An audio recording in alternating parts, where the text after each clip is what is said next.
Welcome everyone to The Last Rep. I'm Bob Cicherillo along with Peter McGough. Peter, I'm going to get right into it. We're going to bypass all the pleasantries and welcome everybody to the show because we just got back from the Arnold Classic, one of the biggest shows of the year, and this one did not disappoint. Not only lots of great competition, but lots of controversy. Absolutely, lots of stories to talk about, and if we go right to the top, Branch Warren, magnificent comeback, damaged his right quad in September last year, and 6 months later he's up on stage in condition. There was a differential between the right and left leg, but probably not enough to make an enormous difference. But I have to say, all the credit in the world to Branch for doing what he did, but I saw Dennis Wolf as the clear winner. Well, everybody had their picks. We've heard anybody from Dexter Jackson to Dennis Wolf to Branch Warren. What are the judges looking at? They're blind. Of course, the judges never know what they're talking about in any bodybuilding show. My mother personally thinks I should have won every single show I've ever been in, Peter. Same as me. See? Well, there you go. Yeah. I needed you guys on the panel.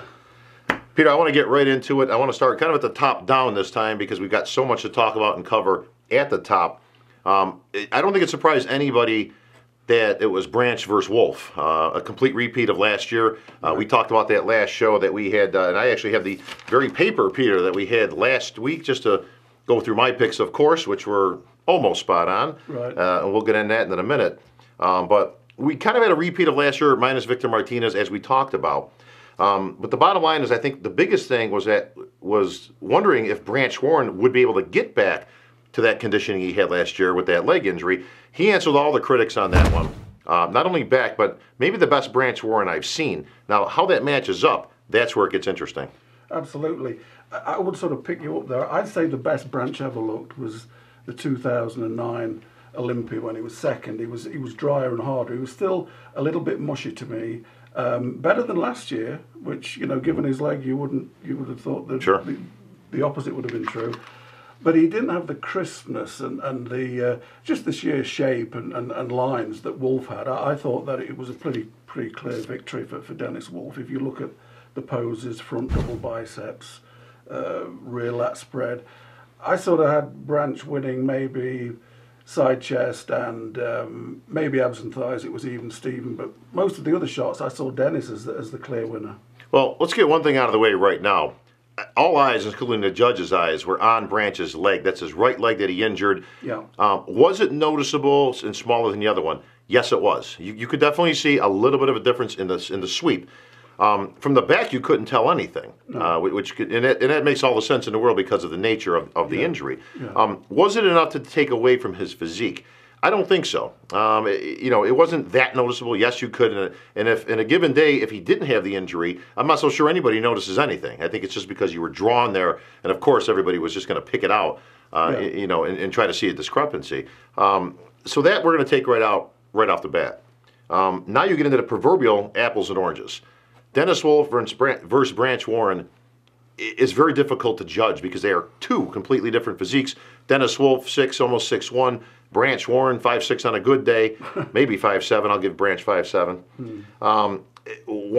Branch is thick and he's got that rugged muscularity. Dennis, a much longer physique, longer limbs, more of a traditional classic physique, as different as their posing styles, and we'll get into that in a minute. Yeah. How do you judge that as a judge? I mean, is it just a matter of a preference? Because Branch seems to beat Wolf every single time. Yeah, I think with Wolf, what you have to look at is what is bodybuilding about. It's about shape, proportion, and overall development. He's got those wide shoulders, narrow waist, sweeping thighs. He's the blueprint for a bodybuilder. Branch isn't so lucky from birth. Branch has had to work hard to get everything he's got. Right. All credit to him.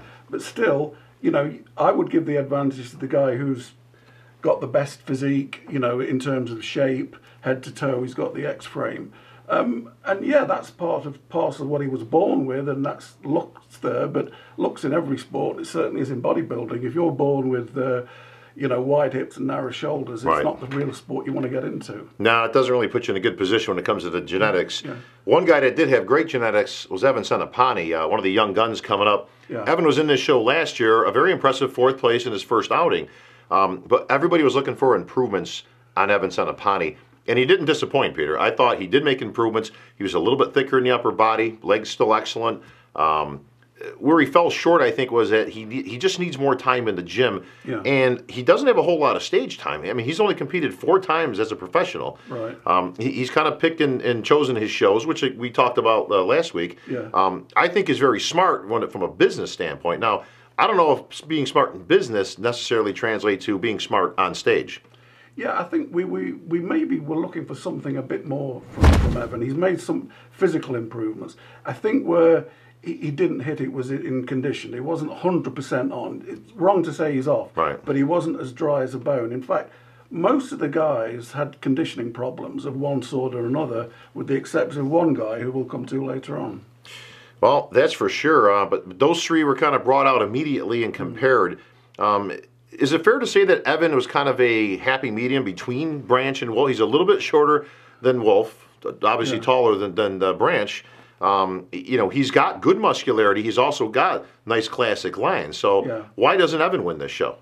Well, I think that he's not as spectacular in terms of his sheer presence on the stage, the space he takes up as Wolf is, especially on any back double bicep shots and lat spreads. Wolf just is enormous. But he's still developing, he's still young, he's taking his time, he's got the right mental approach, and I expect great things of him in the future, I really do. One thing that was interesting, Peter, is it seemed like other people were more concerned with Evan placing or winning the show than Evan himself. I talked to him backstage, he was relaxed. He was at ease, and it was kind of like one of those attitudes of hey, let's see what happens. But I think his fan base and those people out there expect a lot more than Evan does himself, at this stage of his career. But we'll continue to watch him. I'd like to see him compete another time this year, and I'll be interesting to see if he makes that decision to step on a stage at the New York Pro, one of the Europas perhaps, get himself a title, but get himself more stage time and more stage presence. Yeah, I mean, twice in the past, last year and back in 2009, he qualified for the Olympia and never did it. I'd like to see him not do a show before the Olympia, but do the Olympia. 6 months now. The only way to find out whether you're good enough to win the Olympia is to enter the Olympia and see where you end up with all the top guys in it, and then another game plan for the following year. But I'd really like to see him do the Olympia. It'd be a great addition. Well, I asked him that very question, Peter, in a pre-contest interview that's on Muscular Development, and everybody can view and see that. And he was candid in saying that he will be on the Olympia stage this year, win, lose, or draw, and this was before the show. And you will be on the Olympia stage. I will be on the Olympia stage, that's for sure, Peter. Yeah. We're going to continue our breakdown and rundown of the guys, including one former Mr. Olympia and former Arnold Classic champion that didn't quite cut it here in Columbus. And we'll cover that right after the break. Hey guys, this is Branch Warren. Check out the MD Supplement Superstore.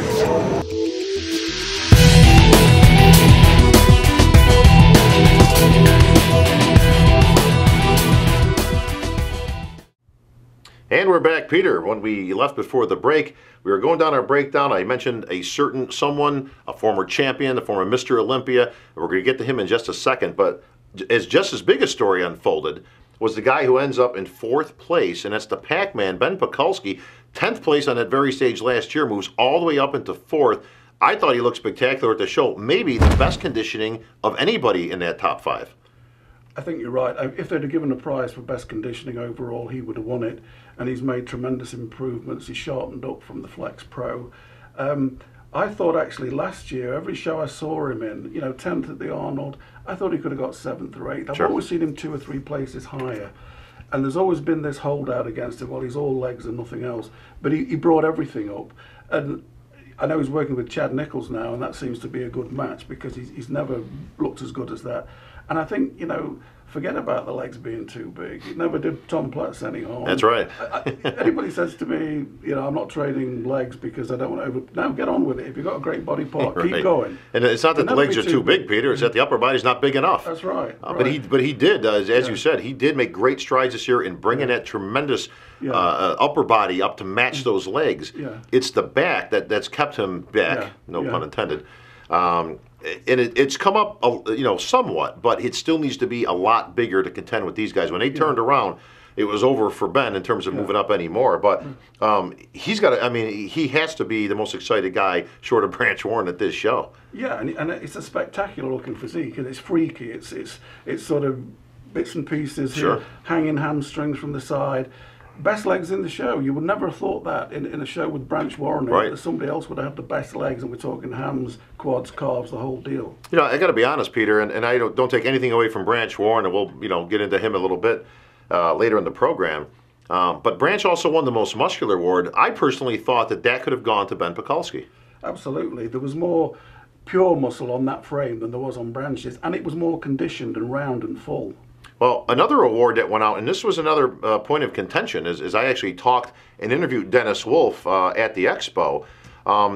He wasn't too pleased, obviously, that he took second place to Branch Warren, but he was more upset that he actually didn't win the Best Poser Award. That was won by Branch Warren, which was as big a surprise to Branch Warren as anybody. That's right. I mean, Dennis, to me, poses in the way a big, powerful man should pose, with big, powerful classic music. He doesn't jig about the stage and cup his arms Right. and all this. There's kneeling poses, there's almost some Bob Paris movements in there. That's what bodybuilding is. Every pose he hits, you can take a photograph of it and make it into a front cover. Everything is beautifully choreographed, and that's what bodybuilding should be. So how he didn't get the Best Poser Award, I don't really know. Well, I do know the answer to this, Peter, as I've done my homework once again, my friend. And here's what I came up with. It actually is not the Best Poser Award as we know traditionally. It's actually the Best Entertainer Award at the Arnold. And they made clear distinction of this even beforehand. Now, from an entertainment standpoint, you can make a case for pretty much anybody. Is Dennis Wolf entertaining on the stage? Not really. He's classical. I mean, it's beautiful posing, like you say, sweeping poses, beautifully choreographed.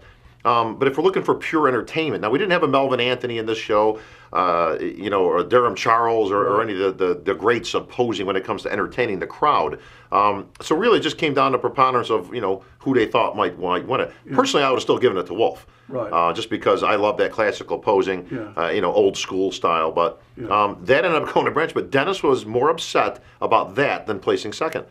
But the impression was it was the Best Posing Award. Have they renamed it Most Entertaining or something? I don't really know if it has a name. I don't know if it has a distinction, because some shows we know do have the Best Poser Award, and we've been to shows that they've had both Best Poser and Most Entertaining, because they are two distinct differences, and it's difficult to compare a Melvin Anthony, let's say, to a Sean Ray type of poser.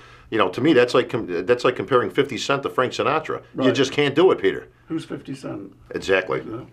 Moving on into our fifth place slot, and this is the one I think surprised the most people, is that Dexter Jackson, three-time former Arnold Classic champion winner, former Mr. Olympia, and you had great accolades for Dexter, as we talked last week, into that Masters show, saying that might have been the best Dexter Jackson that you've actually seen on stage since his Olympia victory. But this was a tougher lineup, Peter, as we talked about last week also. But I just didn't see it. He just didn't bring it. What we've traditionally become known as Dexter Jackson. When you're nicknamed the Blade, you better be pretty sharp on stage. That's right. Yeah, I mean, for a couple of years, up to last December, Dexter's been sort of, dropping down a little bit. In my opinion, the Masters, he came back and he was almost his best ever, if not his best ever. I had great expectations for him coming to this show, but he didn't reproduce that form. He wasn't as full, particularly in the legs. The quads weren't as separated. So it was disappointing. And of course, with somebody like Dexter, former Mr. Olympia, who used to be from head to toe almost complete, Right. He's judged against the old Dexter Jackson or the young Dexter Jackson. So, he can get over-penalised for that, perhaps. But fifth was probably about where he needed to be. And it's not even a fair comparison, because we hear that all the time. Judges can't help it. I mean, they have a vision in their mind. Like I say, a guy sets a precedent of what he is capable of looking like. But comparing old Dexter Jackson in the sense of, a while ago, to old Dexter Jackson, older Jackson now, is difficult to do, because it's two different times, two different places. And moving on with my analogies, of course, today, Peter, that's like comparing the old Elvis and the young Elvis and the older Elvis. They're almost like two different eras that you almost can't really compare. The singer and the one in the chip shop, Elvis. Exactly. See, Peter knows exactly what I'm talking about. Well, the bottom line is that the judges knew exactly how to compare them, and they didn't give him any consideration of being a Mr. Olympia. They judged him as was on stage. I too thought that was a fair positioning for Dexter. Ben Pekulski just brought a little bit too much that Dexter could overcome when it came to muscle and conditioning. So Where does this put the Blade at his point in his career, Peter? Is this something he needs to start kind of looking at the, the time frame of hanging him up, or is he still got some gas in the tank? Well, fifth in the Arnold Classic at 41, 42 42 years of age isn't exactly a disaster. No. He's still a professional bodybuilder. He can still make a good living with this. He'll probably go on. I mean, there may be another Masters later this year, who knows? Right. But he's going to be in the Olympia, he's obviously going to be somebody who would be in and around the sixth place position, perhaps. Sure. So that's still pretty good, and it gives him contracts and paydays. And he seems to love it. So Yeah. I think it's a bit early to write him off. Often what happens to a guy is if he realizes himself that the game's over and, certain body parts aren't coming through the way they did before, he'll call it a day out of pride, Right. And that could happen. But like I say, let's not say he's a worn-out warhorse or anything. We haven't got to that stage. No, and he's still in contention there. I mean, it's not, we say he's off. He's off for Dexter. For anybody else, that might be 100% on stage. Yeah. Interesting stat, though, Peter, as I was looking at it. Dexter, when he won his 3 Arnold Classic championships, and he was chasing Flex Wheeler for that 4th. Right. And obviously, he hasn't gotten it to this point. But he wins the Olympia in 08. He doesn't go in 09. Now, that's kind of an interesting stat to me because obviously the Olympia is in September, and then you get into October, November, December, January, February, and then there's the Arnold kind of right there. But had he stepped on stage as the incumbent Mr. Olympia, would he have gotten that 4th title? He would have been favourite to win that, and a reigning Mr. Olympia would have had an advantage even before the prejudging started. All right. Well, we're going to break down the rest of the order and we get back from this break, and we're going to talk about Lionel Bayeki, Brandon Curry, and a strange occurrence with Fawad Abiad after the break. MD Supplement Superstore. Number 1.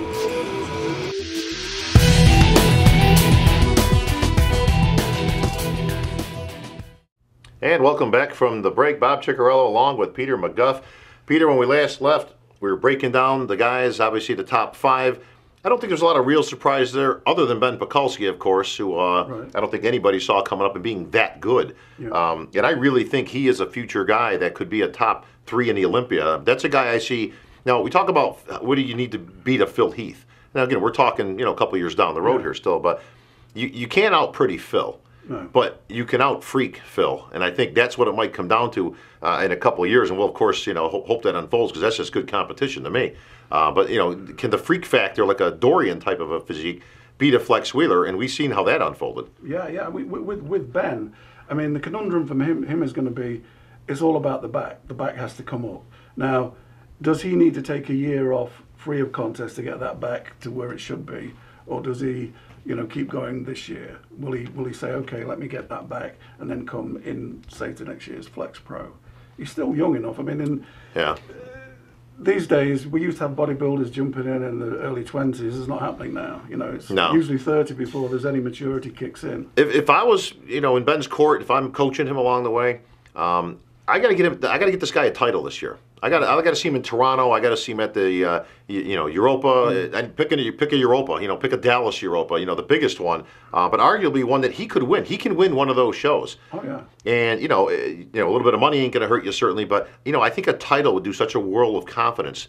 Of good for his confidence. Yeah. That I think it'd be worth it. I would just basically. Go the blazes this year and just kind of hit them all and hit the Olympia if he should qualify. Yeah. And then maybe take a look and say, okay, I got to make some changes here. Right. Let me get, because it's not like he stops training throughout the year, obviously.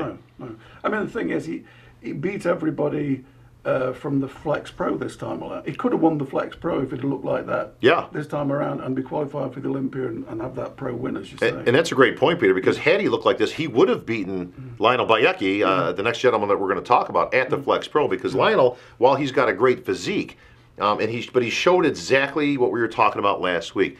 He's got all the attributes, but can he nail the conditioning that's necessary to do well in this show? Had he been sharp, he could have contended for any one of these spots up in the top 4 or 5, but he didn't. Actually, I thought he looked better at the Flex Pro. He was a little bit smooth at this show, and he started to fade actually towards the end of the prejudging. But Lionel Bayeki ends up in 6th place. Right. I mean, here's a guy who, in the last couple of years has supposedly added 50 pounds or something, which is unheard of. And to me, he's obviously having a problem harnessing this new body weight into a conditioned mass. He's got to bring that trick off, because when he does that, he'll be a real contender for anything. I mean, he's got the shape and the balance and the proportion. He just needs that condition. Well, that's a guy that's going to have to go back to the planning board and see what he can do. I mean, he's got to find a formula that works to get himself in conditioning, because if this guy's 100%, he can take anybody out. I mean, he has that type of physique. I mean, he's got a couple of things he can work on, like everybody does. But a very complete physique and a very good physique. Right. I'll be curious to see what Lionel does. Working down our list here, Peter. Now, Brandon Curry ended up in 7th, but I want to skip him for a second, because the man who could have, would have, and should have been 6th actually ends up in 11th place by a preponderance of not showing up for the confirmation of scoring round. I'm talking, of course, of Fouad Abia. This is one of the strangest stories that unfolded. I actually got to the answer of it, but have you ever heard of such a thing, Peter? You've been in this sport a long time. Does anybody just not show? No, he wasn't sick. Let me give you that clue. Right. He just wasn't where he was supposed to be when he was supposed to be there. The only one that springs to mind, because it was memorable to me, was the 1994 Masters Olympia, where Greg DeFaro came along. Oh, yeah. I was entering it. He had an acute case of diarrhea or something, and he had to rush to the bathroom and missed the whole pre-judging. And he came back. They wouldn't let him on. They did let him pose in the evening. That's the only time I can think of somebody's gone missing. But as you know, the Arnold, the backstage configuration is such that if you wander off back to the dressing room, it's a long way away. Yeah. It's not like, hey, forward, come over here. So you can see how somebody could make that mistake in a way, and the geography of the place just doesn't help them. They will be a long, long way away. Well, here's the strange thing as it unfolded. I'll give you the scoop, as I was right in the mix of all that backstage. Now, Fouad knows there's a confirmation of scoring round because he was just in the Flex Pro 2 weeks ago. So it's not like something he didn't know was coming. What ends up happening is Fouad does his posing routine, goes backstage, puts his sweats on, doesn't think he's in the top 6. Now, why he thought that is anybody's guess. And he just kind of went out on his own. Now, the confirmation of scoring round was the very next thing that they were doing. And, Jim Rockell started calling the guys out. Now, the confirmation of scoring round, as you know, Peter, but I'll explain to the fans watching, that is a live scored round. That is 50% of your score at night. So it's monumental when it comes to moving up or down in the placings. Fouad was sitting in 6th place, unbeknownst to him. He disappears, thinks he's out of the mix, no big deal. Next thing you know, Jim Rockell's calling his name to be compared out there, and there's no Fouad. So they moved on, and basically he gets, a big fat 0 for the round. He ends up in last, and that's how he ended up down. But that just cost him $10,000. You talk about a costly mistake. And he wasn't sick. He wasn't ill. Nothing happened. He just thought he wasn't in the running, but he missed the pose down, obviously, by not being in 6. He missed the ability to be on stage with those guys. And most importantly, of course, he misses out on 10 large.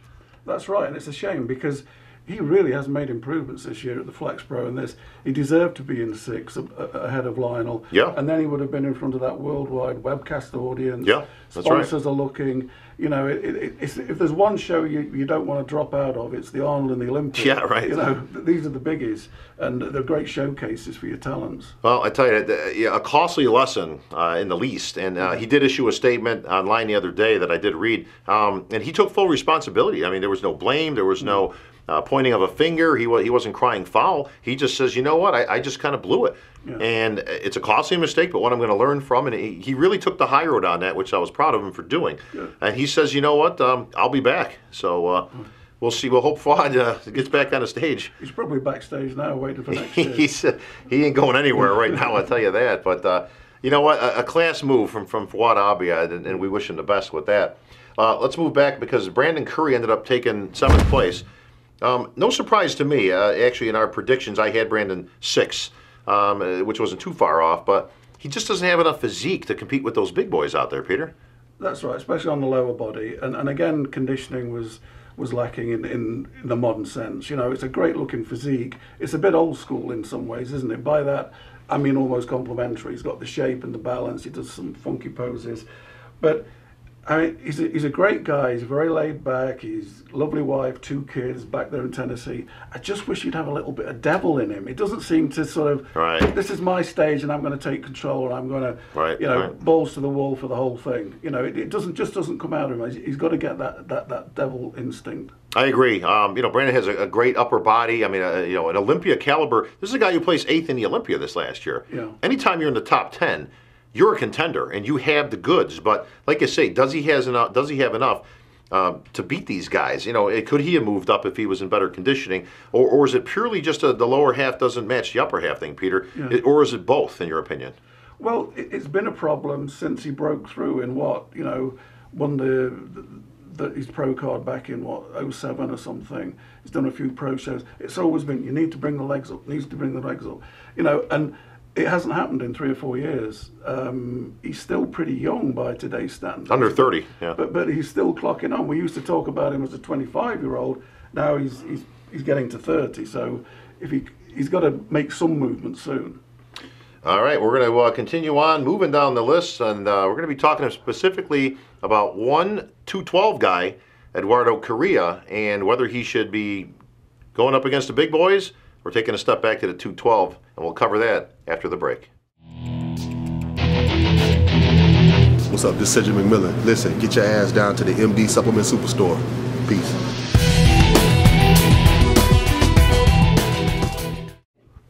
And welcome back from the break. Peter, we're moving down the line from the 24th edition of the Arnold Classic. 25 years coming up next year. They've got some big plans out there for the 25th anniversary, of course.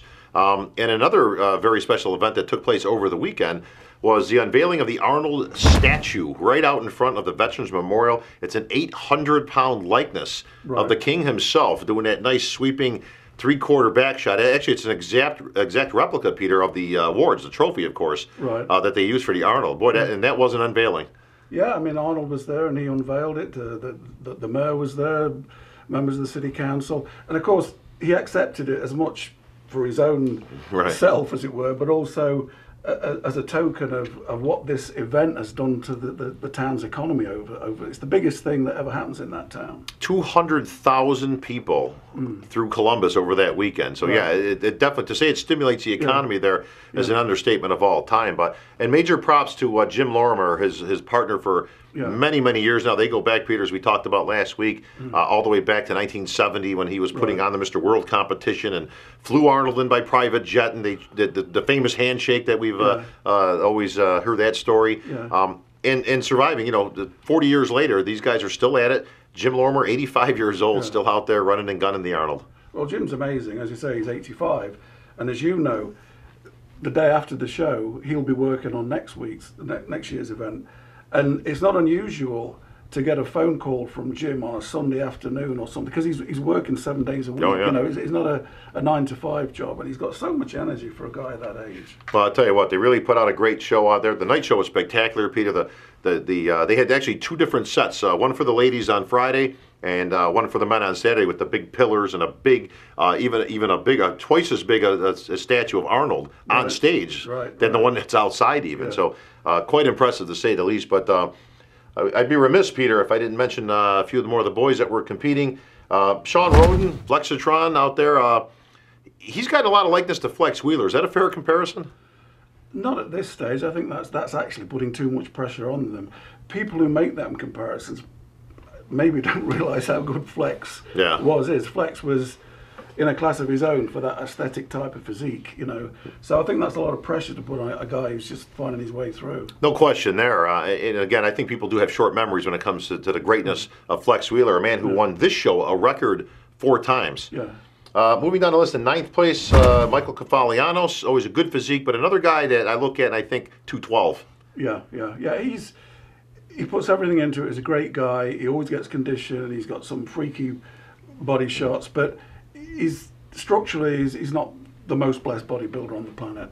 Now, and speaking of 212, a man we talked about at length last week, in 10th place, predicted by your boy, lands Eduardo Correa. Now, this didn't shock me in the least. I mean, I know he got a lot of hype after the Flex Pro, Peter, we talked about, and people, he should have won, he got screwed, he ended up 5th place there. But much like we talked about last week, you're talking about a 212 guy, you know, romping around in the land of giants here. I mean, he's standing next to a guy like Dennis Wolf and Senapani and you know, Ben Pekulski. There's a huge discrepancy when it comes to weight and muscle. I don't know what he ended up weighing. I'm obviously saying he was probably 216, maybe 217. I'll be gratuitous. But he just got dwarfed out there. Yeah, I'm still, that vision romping around in the land of giants, I just can't get it out of my mind. Yeah, I mean, he's fifth at the Flex Pro, so there's 4 guys already beat him. He's not going to beat them at the Arnold Classic. Then you chuck in the Jackson, Centopani, Wolf, Warren. So 10th is going to be where he's going to end up. I think the message is quite clear that for Eduardo, who's a terrific bodybuilder, nobody gets into condition like him. The 212 is the place for him, because he was really spectacular in that 202. Yep. You know, a couple of years he was third. He could have been, you know, he was just unknown. He could give Kevin English a run for his money. You know my vote. I mean, go to the 212. If you're watching this, Eduardo, go win yourself some titles. Get yourself on that Olympia 212 stage, and go give Kevin English a run, and Jose Raymond and Flex Lewis and all these guys. I mean, you got some very good competitors there. Yeah. And, you know, I think it's a little bit disingenuous, because I've heard this from other people, including Eduardo, that he feels as though he wants to be in the open because that's legitimate. Yeah. And I really think that's kind of disingenuous to the athletes in the 212, because you've got some very good athletes there. Yeah. I consider it more of being on equal ground and being able to compete. That's right. And I think there's a certain... I mean, it's no coincidence that the last 2 or 3 Olympias, the best conditioned athletes have been the 202 class, because they have to make a weight limit. They can't just say, oh, well, I'll just settle for this and go. And that really gets them in shape. And it is very, very competitive among those guys. And to be the best 202 or 212 guy in the world is no mean feat. Well, you know, I've asked many athletes in interviews, well, would you rather be 10th in the open or be the winner of the 212? And interestingly enough, a couple of them have had to ponder it. Yeah. So, and that's a subject for another show. But moving down, Fawad Abiad, as we talked about, lands in 11th after placing last, obviously, in the round that he missed. Would have been 6th, as I talked to the judges. So he actually, that is a true story, and we've covered that. Ben White ends up in 12. Again, he's kind of a hit or miss lately, Ben. We've seen him good enough to win pro shows, and he's done that. We've also seen him slide back into a place like 12th place. So looks like Ben is still kind of trying to figure out the lay of the land in terms of getting himself in the same conditioning every single time. Right. Matthias Bothoff, who was the amateur that won the Arnold Amateur last year, got his pro card, competed in here, just way over his head, Peter. I mean, very tall. He's about 6'2", I think, and all of 6'2", because he's very lean in the middle. You think Wolf has high lats. It looks like somebody squeezed this guy in the middle. Right. But, yeah, he's got a big frame that he's got to fill, and it just shows the gap between the amateurs and the pros. This highlights the whole thing. There it is in one fell swoop. You can see it. I got to be honest here. I'm not a big fan of that Arnold Amateur giving a pro card, just for that reason, because he may have looked outstanding on that amateur stage last year, but he was completely outclassed here, and I say that with all due respect, because he's probably very young in his career, but it's going to take a lot to fill that frame out. Right. And I skipped a man, and for good reason. We saw the return of Gustavo Bedell, a man who once challenged Ronnie Coleman, took third at the Olympia, actually beat Ronnie in the much vaunted challenge round that we all know, love, and respect. Right. But take that for what it is. You know, it was legitimate, and he got himself 25 grand for that honor. Yeah. But this was not the Gustavo Bedell we know from 2-3 years ago, Peter. Yeah, and he's a guy who competed regularly many times a year, so his physique was fresh in the judges' mind, so he had to come back in as good as he was, and he just didn't have the size or the thickness, and so he just wasn't the same Gustavo, unfortunately. Yeah, well, we'll see if he continues his comeback, or if maybe he rethinks the whole process. I'm not so sure I would have picked the Arnold Classic to have made my reemergence, you know, maybe a smaller show and kind of work your way up. That's a lot of pressure to be put on. Peter, at the end of the day, we talked about the controversy with Branch and whether he should have won or Wolf should have won, but that's not the biggest controversy you remember at the Arnold Classic, is it? No, I would have to say the biggest judging controversy was the 1996 contest where Kevin Leverone, who wasn't at his best, beat Flex Wheeler, and everybody was pretty shocked. And if you think about it, if Flex had won, he'd have 5 titles. That's right. Now, and there'd be nobody chasing him. But and Flex was devastated. I always remember he just sat in the theatre as you come out those side doors. He was sat in one of those just for about half an hour, just couldn't speak. He was absolutely shell-shocked. And Kevin, this went on for a year. I wrote that I saw Flex as the clear winner, and Kevin rang me up. Do you really think that? I said, yeah. Every 6 weeks he would ring up, do you still feel like that way? I said, yeah. And it went on for a year. And I says, no, I've changed my mind now, Kevin. You know, finally, I've changed my mind. He says, oh, have you? And I says, yeah, I've got you third now. So he wasn't too pleased with that. No, I bet he wasn't. As the time moves on, he's going to keep moving down the slots, Peter. Right. Well, Peter, we're just about out of time for this week's installment of TLR. Coming up, we've got the Australian Pro. And Branch Warren is actually going to be putting it on the line there, so he's going to continue on his comeback trail. I think he's going to be fresh for that show, and he's about as hyped up as it gets. So all the best to him and all the competitors out there. Tony Doherty, always putting on a great show down under. Absolutely, yeah. The next pro show, and of course we'll be covering many topics from now until then.